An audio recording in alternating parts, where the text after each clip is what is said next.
I'm Ruby. I'm here with Where's the Buzz TV, and it's so nice to meet you. Thank you for taking the time to talk to us today. Let's get started. First of all, you're doing an incredible job as Lacey Quinn in the series Found, and with season two just releasing, that must be incredibly exciting for you. Can you tell us a little bit about Lacey's journey in season two? How has she evolved since season one? What can fans expect?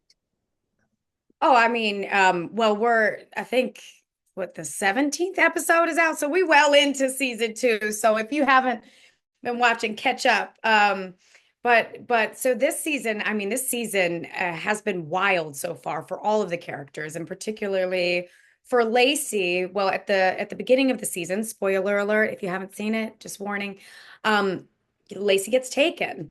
It alludes to that at the end of season one, where you see Sir hiding in the closet, but he has in fact in season two has held her captive, and everyone thinks that she's dead, but something that in re-experiencing, being kidnapped again by the same captor, Lacey is able to take more control. I mean, it's very traumatizing, right, to be re-traumatized in that way, but now this time she's not a little girl anymore, so she gets to show what she's made of, and in a sense free herself and get away from that situation. But she, now knowing what, Gabi, what secrets she's been keeping, has to sort of like figure out and find herself outside of being in Gabi's shadow, but still within the M&A team that she knows and loves.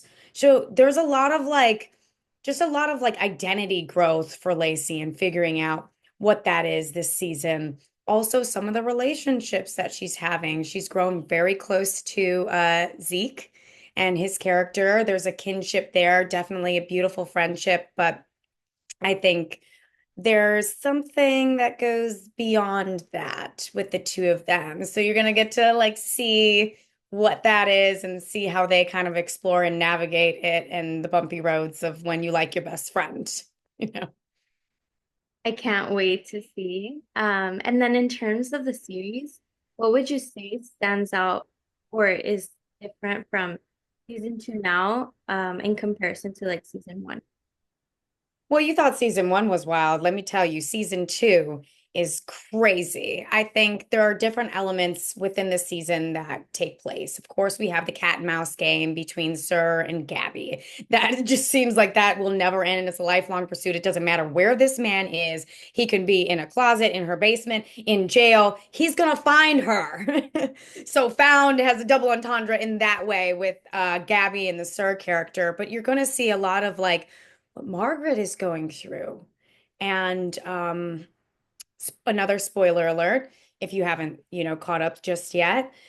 So there is a Jamie character that comes back. So her son that was lost and has been lost for 13 years, and you haven't seen, she's been, we see Margaret mourn over him so much to the point of where she almost goes to take her own life. And then he appears at the bus station, and she brings him back as her son, and we're all like, wait, what, really, is this your son? We want to be happy for you, but we want to protect you. So you see the dynamic of this family that's been broken because of the secret that Gabi kept and betrayed their trust, but then how they kind of through the different cases and traumas bring the family finds their way back. Maybe not all the way back, but we find solidarity in one another. And these cases, man, I really, really love what the writers do with these cases. First of all, the writers bring a piece of themselves into every story, which is really beautiful. And we get to see all these characters from different walks of life, very diverse characters. This show is about, missing people, essentially, and the people that no one is looking for. There's that fact that, we kind of like reiterate, but it's just, for me, every time I think about it, it's shocking that 600,000 people are reported missing in a given year, and half of those people are people of color. people from these diverse backgrounds, even with what's happening, like now in America, just like some of the, and our show doesn't always only touch on people of color. It touches on, the queer community, transgender, addicts, older people that can seem to be forgotten, all the forgotten ones. And it's so important. But not only does it highlight those things, but it brings it into a perspective where you see these people, you see their families and who they are and the people that love them and like and that they matter. And I think they do that in such a creative way. And I'm a detective myself of like, watching like thrillers and like psychodramas and things like that. So usually I'm good at predicting what's next. And let me tell you, this show has surprised me continually. It sounds like fans are definitely gonna enjoy this season, and I myself am I'm also like a detective. I love these types of shows. What would you say is like the most rewarding part from the season, whether it be personally or professionally? From this season, the most rewarding part, I think, well, what getting through it. Oh Lord, like listen, I'm new to this series regular world and I mean, I'm so happy to be have been blessed with a show that gets 22 episodes. But girlfriend, that's a lot. That's a marathon to say the least. And like and we're dealing with in this world it moves so fast, right? Like the world of like filmmaking, television, like it moves quickly. And so we're dealing with these like very like heart-wrenching cases and circumstances as an artist. And so to be able to approach those things with the in the length that we've had to and to show up every day and the family dynamics that were created just like on set and having that, which was so needed because imagine working with a bunch of people you don't like for like almost a year. It would drive you insane. I mean, I've had a little bit of that in the history of work, but for this show, we really, show up for one another in a way that makes the work fun and able to, stomach and it and the difficulty that is dealing with, missing people and suicide and loss and grief and all these things. I'm sure it's been a fascinating journey filming this series. And now looking at Lacey herself, what aspects of her character do you resonate with personally? Are there traits or experiences that you connect with? Yeah, I love Lacey's ability to look on the bright side. It's a practice that I've brought into my own life, mainly because, so many things can happen. And I've had a lot of like experiences in my life, a lot of different obstacles that I've had to face. And, just with like I had my daughter at a very young age, like dealing with this industry and following your dreams and kind of pulling yourself up out of the limitations that have been like placed on you or that you place on yourself, like. And when different instances happen, we can get really down on ourselves. And I try my best, not always the best at it, but I try my best to look on the bright side. And Lacey's like that times 100,000. Like she's a little skeptical of like some things, but like for the most part, like she wants to love and she wants to trust. And I admire that about her. And I try to sprinkle that in my own personal life. I love that. And I know that you can resonate with Lacey in some personal aspects, but what initially drew you to this role or character? Was there something about her that immediately stood out to you when you read the script?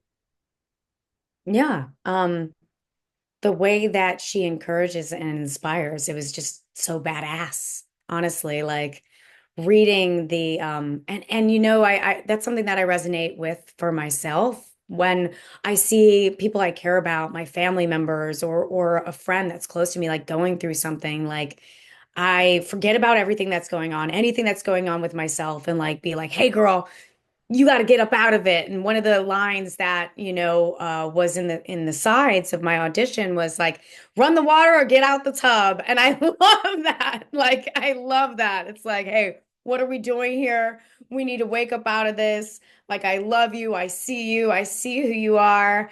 And we need to go and get after it. And it was like in that moment, like, although I was, Lacey speaking to Gabi, it was like Gabi speaking to Gabi. I mean, well, me, Gabi, I'm Gabi. I know it's confusing. Yes, that question usually comes up. Was it confusing about, people calling Gabi Gabrielle? Sometimes, yes. And just now I got confused. But it's like we all need that, like, like pep talk, and how they wrote that, and how, like inspired I was myself by it, like really, really stood out to me. I'm like, oh, she's got heart and she's strong. I love this girl. And switching gears a little bit, was there something that inspired you to get into acting in the first place? Was there a particular moment or influence that sparked your passion for the industry? Yeah, there were many different things, but one of the biggest, I think, was my father.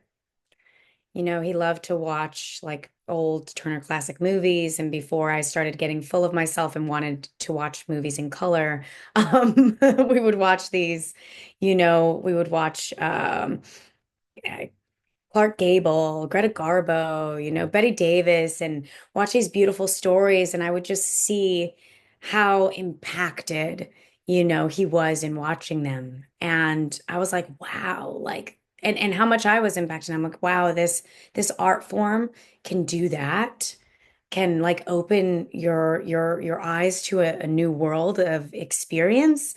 I want to be a part of that.